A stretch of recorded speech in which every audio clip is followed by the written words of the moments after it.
Meet Kevin. How's it going, baby?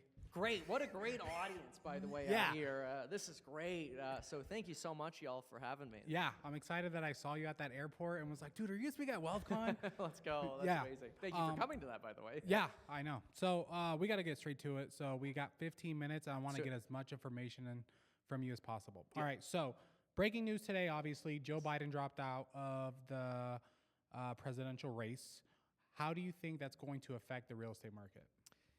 Over the next 10 years, real estate's going up. There we go. I'm very excited.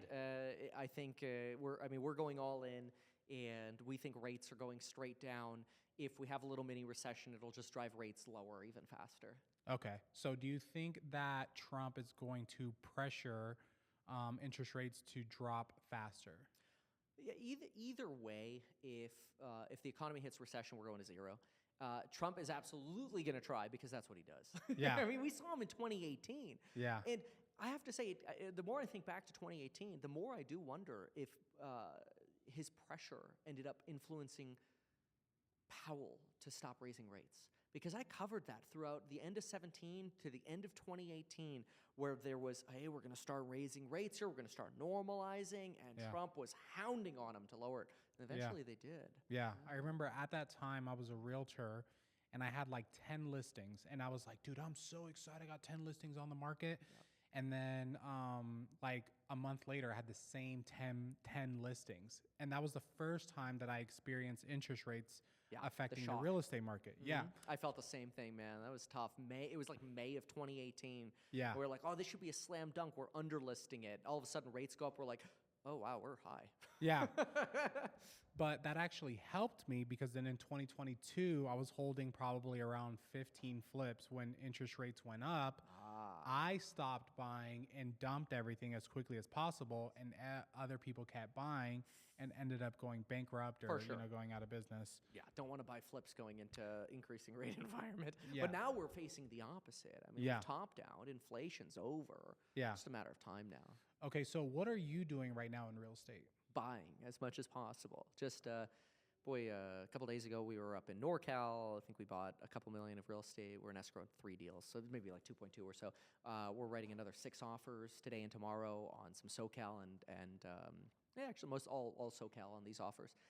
We're buying. We're Okay. buying. Yep. How much real estate do you own right now?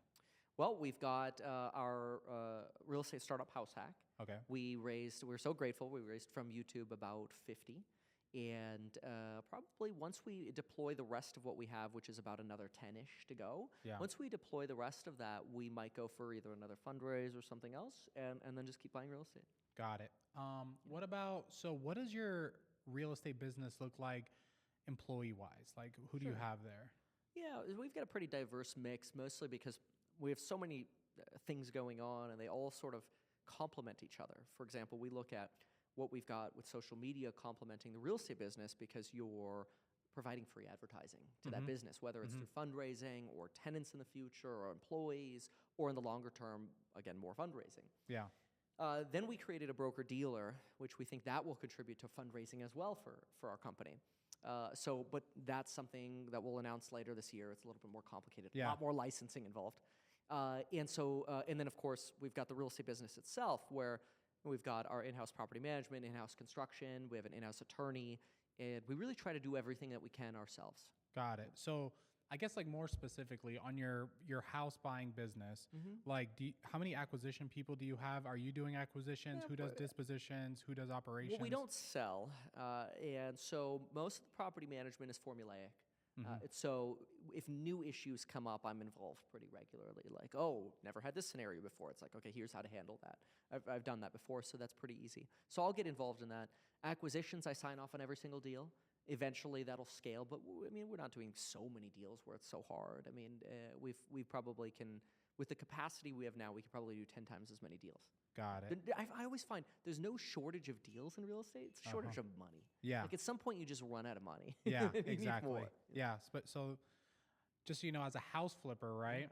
The bottleneck with house flipping is money and then construction. Oh, yeah, of course. Yeah, after a certain amount of time, you have deals just sitting, and then deals could go from being a good deal to a bad deal because it's just sitting, or a contractor starts and they can't finish or whatever. It's the worst. Yeah, So this is where Fortunately, in remodeling for the rental business, we don't have to go as extreme as we might on a flip. Yeah. What I find is we can do an A-grade rental remodel, but maybe we're not tearing out all of the kitchen cabinets. Maybe Yeah. we're just renewing the vanities and keeping sort of the tiling and tubs that are there and glazing them. Some of those things are really hard to get away with on a flip. Yeah. And on a flip, people really want to see that. They want to get this impression that you just totally gutted everything and redid it all. It's like a new old home. We don't need to provide that in rental, so that helps us with speed. Anytime we get permits involved, the project goes from a 45-day reno to like 6 months. It's a pain in the butt. Yeah. So we try to stay away from permits, mostly because we just stick to the cosmetics. Yeah. So I think I remember in 2022 or 2023, you sold a bunch of single-family property that you owned. Yep. I think in like the Ventura area. That's right. Do you So- regret selling that? Well, I mean, it's if I was personally continuing to acquire real estate, of course, no, you should never sell real estate. But what we're doing is we're building what we think will be a multi-billion-dollar company. And the last thing that I want is this personal portfolio of real estate of $25 million or whatever to turn into a conflict of interest. So I didn't want anyone in the public, which is it's going to be an issue in the future. It always is. People going, oh, but that's a conflict. You took the best tenants, or you took the best deals, or you prefer you send the vendors to your house before you send them to the other properties. So I'm like, nope, I will own 0 properties outside of this company. This company's my baby. Got it. I didn't know that's why you sold. I thought you were 100%. selling because of the market at the Well, time. that too. That's convenient. That was convenient timing, right? Yeah. In my opinion, I don't think prices have moved terribly much up since then. In some markets, they've actually moved down since then. And so I think we're at a pretty similar price point now. My take is we're just acquiring everything new with the business. So there's no question at all. Okay, I want to transition to entrepreneurship. So what has been some of your strengths and challenges as an entrepreneur? Well, the hard thing about being an entrepreneur is you're just always working. Yeah. So it's hard to sleep. It's hard to focus because I'm just always thinking about different ideas. So that's probably the hardest. Is you think of an idea and it's like I want to go all in on that, and keeping everything focused on one great mission is the hardest thing. And then of course setbacks are painful too. You get a setback, you're like, oh, you failed or whatever, and you have to fight through those. Life is always going to be steps forward and steps back. So you just got to keep averaging forward. Yeah. And do you have anyone on your team or anyone in your life that you run your ideas by before you like really pursue stuff? Yeah, I mean, I talk to everybody on the team about it, but the biggest help I always say is my wife, Lauren. I've been with her since high school, and it's very rare that she says no to an idea, but when she does, she's always right. Got it. I guess a personal question. How much money do you make? Well, I mean, now I blow a lot on my plane, so that's a little expensive. That's a weird flex, but yeah. Well, it's terrible. I think it's a terrible idea for people to buy a plane. It is very expensive. It probably runs $2.5 to $3 million a year. Yeah. So I make more than that. Fortunately, I'm able to cover my bills. Yeah. Then of course we have. We've got more nannies than we have babies right now because we have 7 children. 5 of them are in diapers and under a year old. So my expenses are absolutely insane right now. But as long as we're paying the bills, as long as we can pay the bills, thanks to social media, our mastermind that we do, the courses, whatever, we're really happy. I don't pay myself a salary at my companies. My vision is ultra long-term, uber long-term. I'm not trying to make an extra, $100K here or there. I'm trying to build these companies, both of them, the broker-dealer and the real estate company, that in the future could be multi-billion-dollar companies. Yeah. And then all this little stuff will just be a tiny rounding error, like you wouldn't even think about it. Yeah. So whatever eliminates conflicts, makes it very clear that I'm not in it to try to, make a quick buck now, is the most important. Yeah. So how much would you say your company makes then?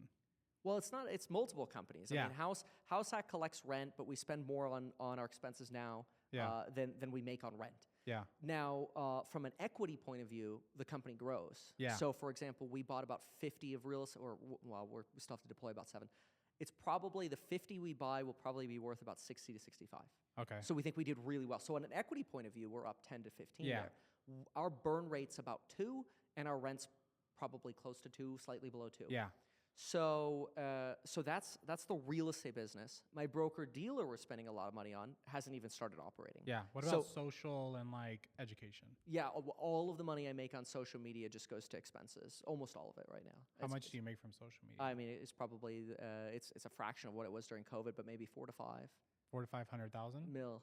Oh, Yeah. 4 to 5 mil a year. Yeah. Okay, and that's just from social media. That's Yeah. crazy. Yeah. Okay, I guess last topic. Watching you years ago, you used to talk a lot about Grant Cardone and like stuff like that he was doing. Yeah.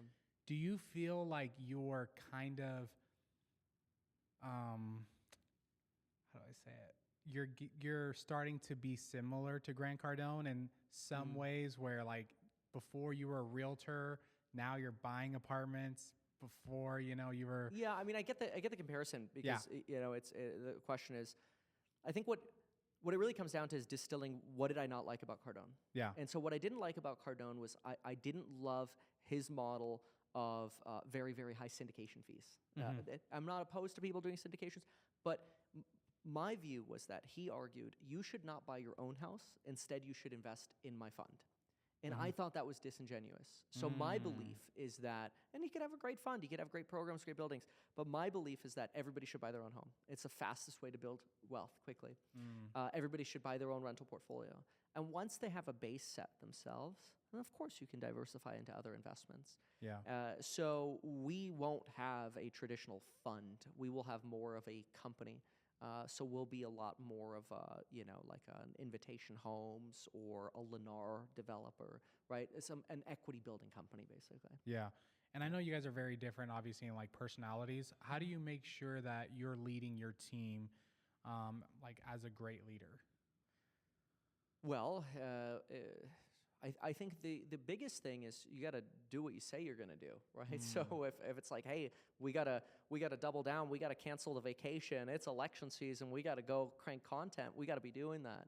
If it's, hey, we're going to buy in Q3, Q4, and we're kind of sitting around twiddling our thumbs in Q2 because inventory is really low, and my argument is, hey, be patient, wait for the inventory, and then it's sort of like, I don't know, is Kevin actually going to buy in Q3? Right in Q3, we start buying. Inventory is higher, just like we expected. Like actually seeing those things play out is very useful, I think, for leading, because it shows like, look, we make a prediction. If it works out, great. We're going to do what we say we're going to do. And if it doesn't, we'll change and we'll explain why something didn't work and why we're pivoting into a different direction. And that transparency, I think, is really important. Yeah. Okay. Very last question. On stage, you said that you're expecting a recession. I think you said in Q1 2025. It's possible, yeah. Okay. Why do you think that? Well, if the market corrects. So my thesis is the market could correct between now and the election. Substantial election uncertainty, markets don't like that. And by that I mean the stock market. Stock market goes down, companies start laying off. Once you have more layoffs, the unemployment rate goes right up, and then you have a technical recession. I don't think it'll be a dramatic 2008 style recession, but there's a high potential of real trauma before the election, and then I think it's straight up after that.